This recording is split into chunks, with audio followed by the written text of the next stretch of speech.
عظیمہ و میسرہ کی زبان سے نستورہ کے حالات اور سفر کے واقعات سن کر حضرت خدیجہ رضی اللہ عنہا کا دل محمد صلی اللہ علیہ وآلہ وسلم کی طرف راغب ہو گیا تھا۔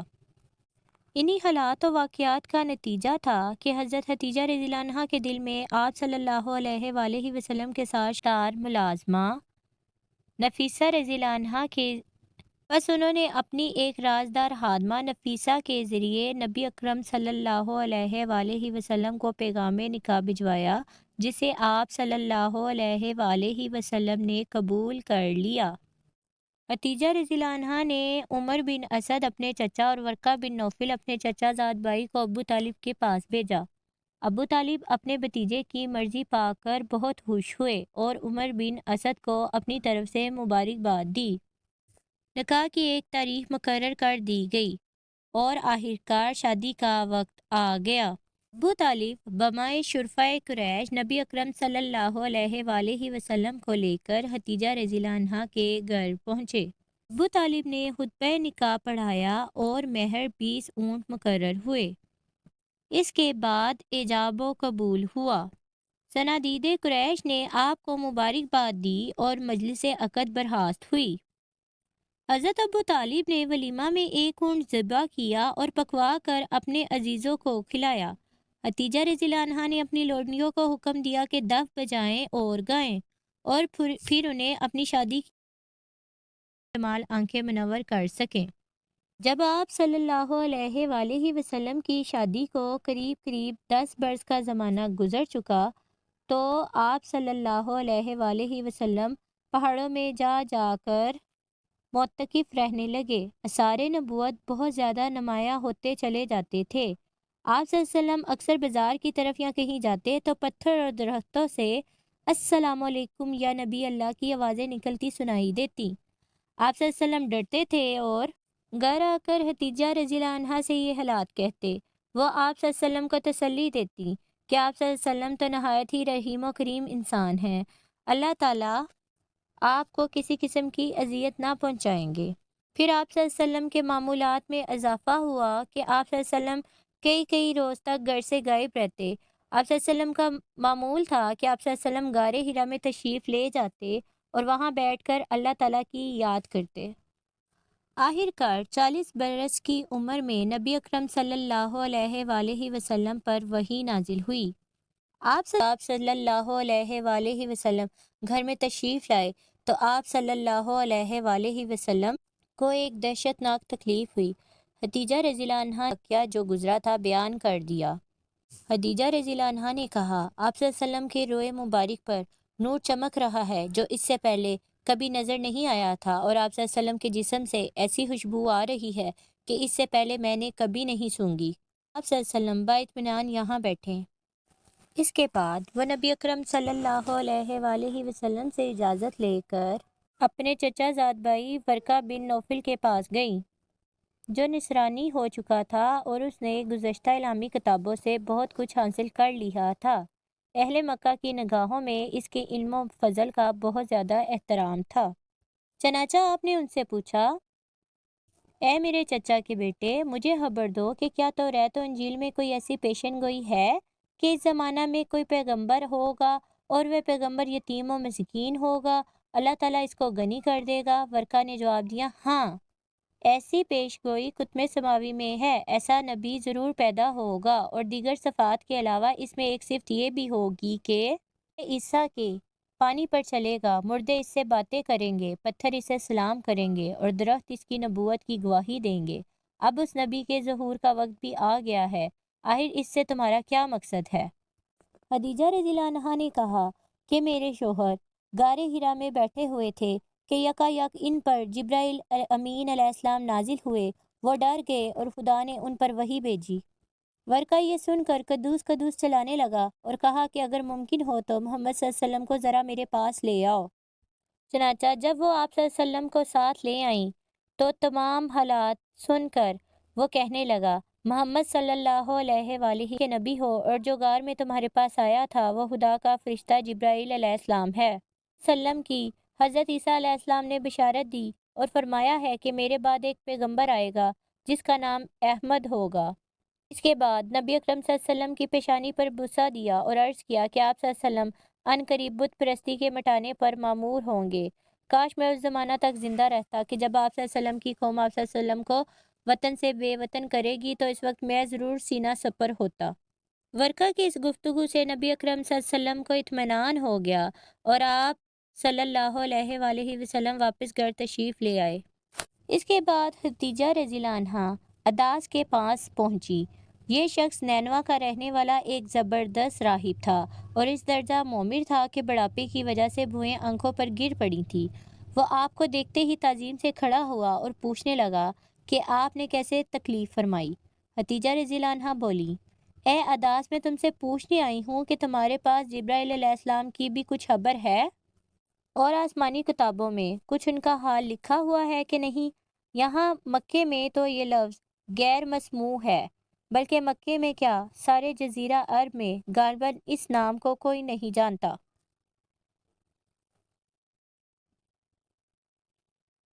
قدوس، اس سرزمین میں جہاں کے باشندے مشرک اور بت پرست ہیں، جبرائیل علیہ السلام کا کیا ذکر؟ خدیجہ رضی اللہ عنہا بولی، اے عداس، جو کچھ میں پوچھتی ہوں اس کا جواب دو۔ عداس نے کہا، اے شریفہ حجاز، جبرائیل علیہ السلام خدا کا ایک مقدس اور امین فرشتہ ہے جو موسیٰ علیہ السلام اور عیسیٰ علیہ السلام کے پاس خدا کی طرف سے پیغام لے کر آیا کرتا تھا۔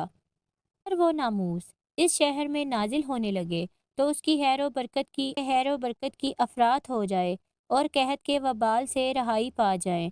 لیکن کچھ کہو تو صحیح کہ تم یہ بات مجھ سے کیوں دریافت کرتی ہو؟ اس کے بعد آپ نے ان سے رازداری کا وعدہ لے کر تمام ماجرا انہیں بیان کر دیا۔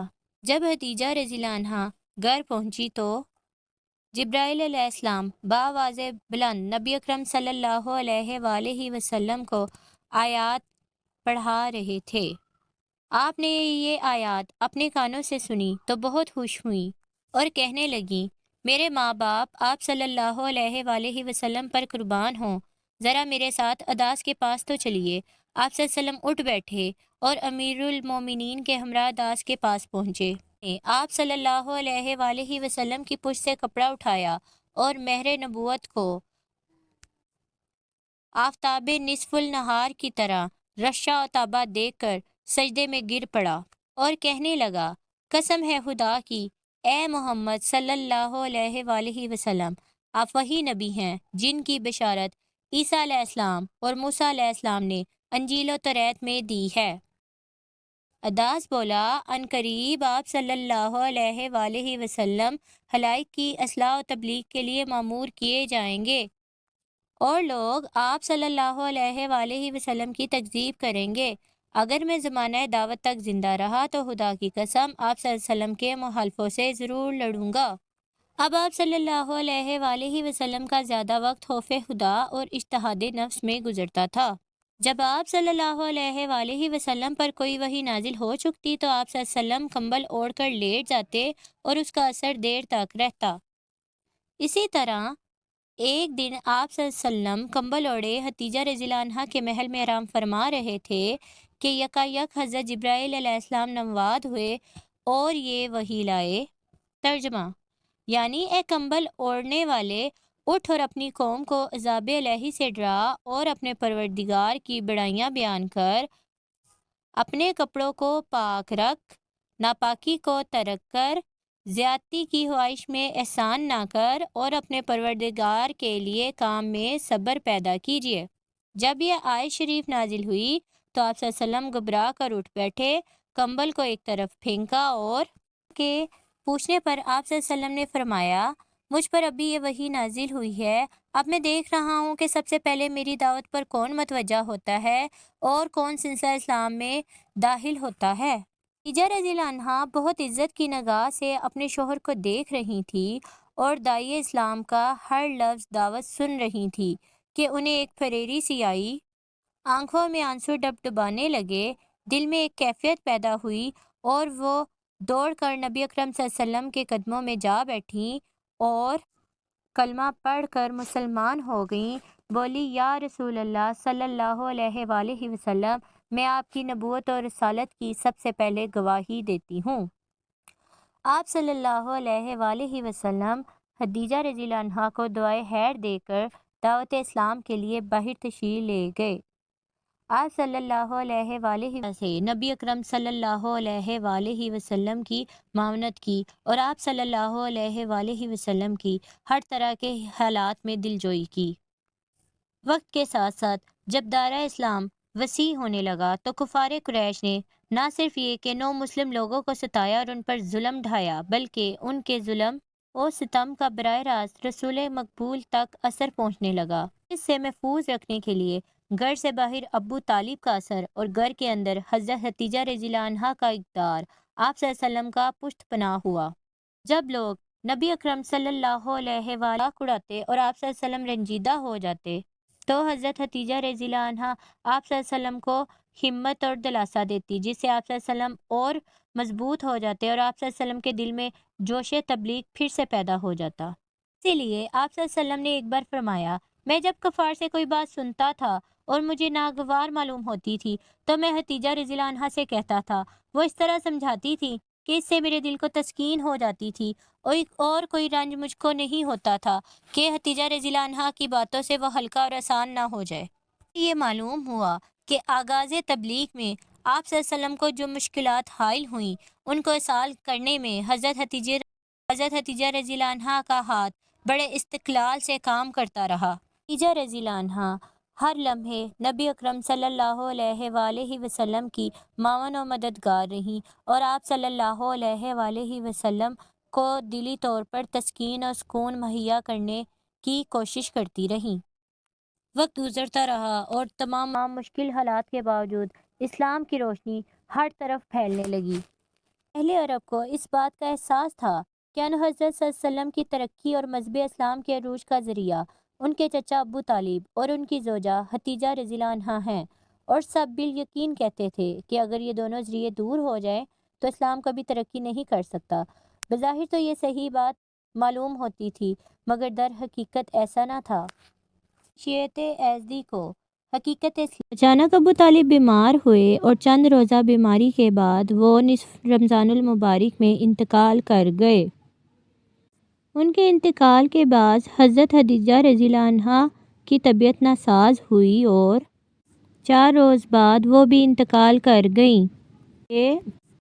ادھر تو چاچا کے سایہ عاطفت سے محروم اور ادھر شفیق اور رفیق اہلیہ جدا ہو گئیں، وہ اہلیہ کہ جنہوں نے کبھی آپ صلی اللہ علیہ وسلم کو کوئی رنج نہ پہنچایا تھا، جو ہر طرح کے مشکل حالات میں، ہر طرح کی مصیبتوں اور تکلیفوں کے زمانے میں صلی اللہ علیہ وآلہ وسلم کے ساتھ رہیں اور سب سے پہلے آپ صلی اللہ علیہ وآلہ وسلم پر ایمان لائیں۔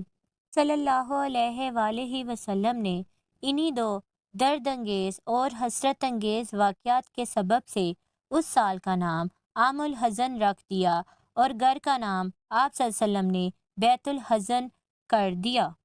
خدیجہ رضی اللہ عنہا نے کچھ اس طرح آپ صلی اللہ علیہ وسلم کے دل میں جگہ پیدا کر لی تھی کہ جب تک حضرت خدیجہ رضی اللہ عنہا کے بطن سے اللہ تعالیٰ نے نبی اکرم صلی اللہ علیہ وآلہ وسلم کو 2 بیٹے اور 4 بیٹیاں دیں۔ آپ رضی اللہ عنہا اپنے بچوں کی تربیت نہایت محبت و پیار سے کرتی تھی۔ اسی نسبت سے نبی اکرم صلی اللہ علیہ وآلہ وسلم نے آپ کو ام العیال فرمایا ہے۔ اللہ تعالیٰ ہمیں بھی توفیق دے کہ ہم سنت رسول کی پیروی کریں اور حضرت خدیجہ رضی اللہ عنہا کی طرح اپنے شوہر کی اطاعت و فرما برداری کریں، اور اللہ تعالیٰ حضرت خدیجہ رضی اللہ عنہا کو حسب بشارت جنت میں موتیوں کا محل عطا فرمائے، آمین۔